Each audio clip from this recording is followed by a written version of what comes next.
नमस्कार, यह है कहानियों का अद्भुत संसार किस्सा कहानी। और किस्सा कहानी में मैं मंजीत ठाकुर आपको सुना रहा हूं कहानी रावण की, जो एक उपन्यास के शक्ल में वयंग रक्षामः के नाम से आचार्य चतुरसेन शास्त्री ने लिखा है। अब तक आपने इस उपन्यास में सुना कि सीता के हरण के बाद भगवान राम लक्ष्मण के साथ जंगलों में भटक रहे हैं और तब उनकी मुलाकात सुग्रीव से होती है। अब आगे। किष्किंधा पहुंचकर सुग्रीव ने बाली को मल्ल युद्ध के लिए ललकारा। सुग्रीव की ललकार सुनकर बाली अखाड़े में आ उपस्थित हुआ। दोनों का मल्ल युद्ध राम लक्ष्मण छिपकर देखने लगे। देखते ही देखते बाली ने सुग्रीव को पीट पीट कर भगा दिया और स्वयं हंसता हुआ राजधानी में लौट गया। युद्ध में पिटकर सुग्रीव ने खींचकर राम को उलाहना दिया। आपने मुझे व्यर्थ ही पिटवाया और देखते रहे, इससे क्या लाभ हुआ? राम ने कहा, एक भूल हो गई थी मित्र, तेरा कोई चिन्ह नहीं था। तुम दोनों एक जैसे ही दिखते हो। कल तुम पुष्पमाला पहनकर युद्ध करना। दूसरे दिन सुग्रीव बाली के राजद्वार पर जाकर फिर से सिंह गर्जना करने लगा। उसका गर्जन सुनकर अपशब्द बकता हुआ बाली बाहर निकला। उसके नेत्र क्रोध से लाल हो रहे थे। तारा ने उसे रोकते हुए कहा, आज तुम युद्ध मत करो। सुग्रीव की गर्जन में अहंकार ध्वनि है, कहीं उसे कोई सहायता न मिल गई हो। मैंने अंगद से सुना है कि 2 धनुषधारी मानवों से उसने मित्रता की है, वे उसके साथ हैं। परंतु बाली ने कहा, क्या मैं शत्रु की गर्जना सुनकर घर में बैठा रह सकता हूं? और आज तो मैं उसे मार ही डालूंगा। मैंने तो कल अनुकंपा से ही उसके प्राण छोड़ दिए थे। थोड़ी ही देर में मल्लयुद्ध छिड़ गया।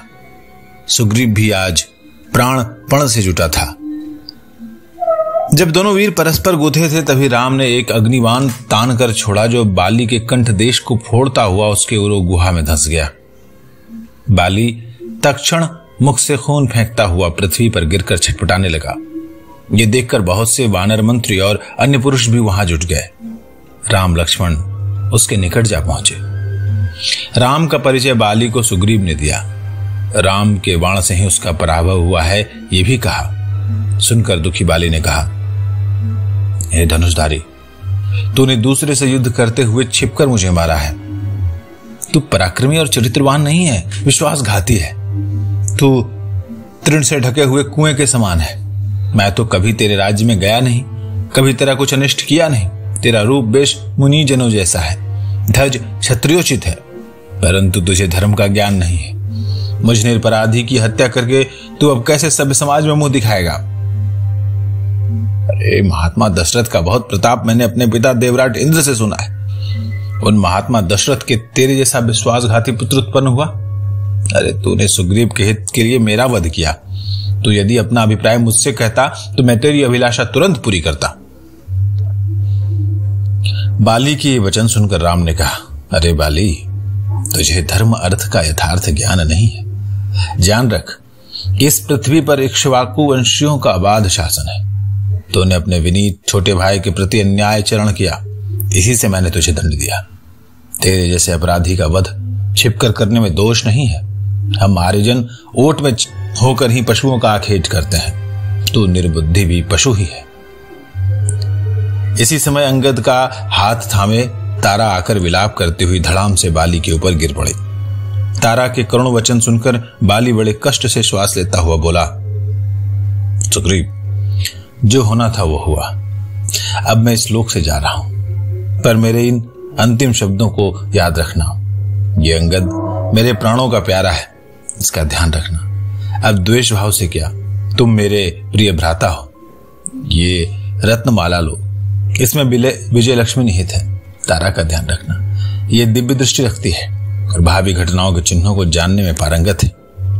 फिर अंगद की ओर देखकर कहा, पुत्र, परिस्थिति को देखते हुए सुख दुख सहन करते हुए अपने चाचा सुग्रीव की आज्ञा के अधीन रहना। इतना कहकर बाली ने प्राण त्याग दिए। किष्किंधा में सुग्रीव राज्य हो गया और राम प्रश्रवण गिरिशृंग पर रहने लगे। वर्षा ऋतु आ गई थी और वर्षा ऋतु बीत भी गई। शारदीय शोभा ने दिशाओं को उज्ज्वल कर दिया। राम ने लक्ष्मण से कहा, लक्ष्मण, सुग्रीव तो राज्य और स्त्री पाकर उन्हीं में रम रहा है तथा मेरे कार्य को भूल गया। मैं राज्य से भी निकाला गया और मेरी स्त्री का भी अपहरण हुआ।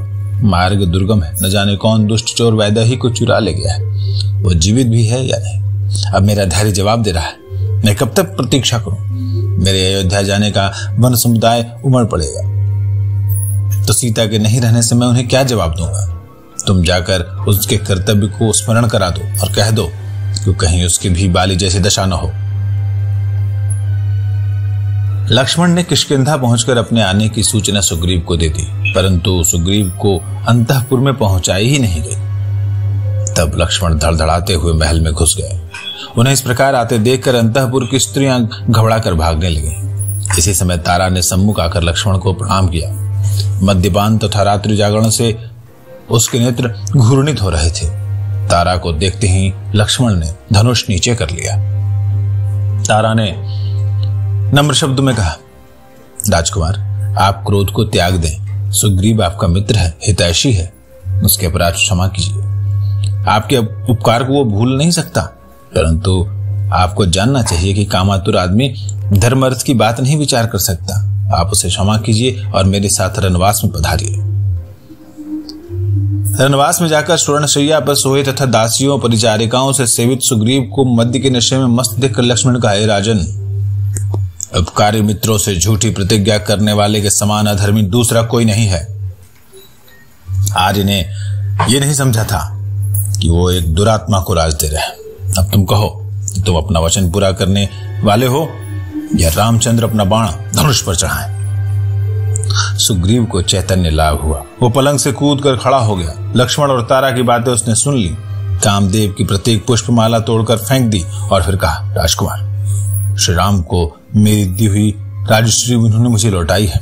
मैं भला कैसे उनका उपकार भूल सकता हूं। उसने उसी समय हनुमान को बुलाकर आज्ञा दी कि सब राज्यों उपराज्यों के वानर और रक्षपति अपने अपने योद्धाओं सहित 10 दिन के भीतर यहाँ राजधानी में उपस्थित हो।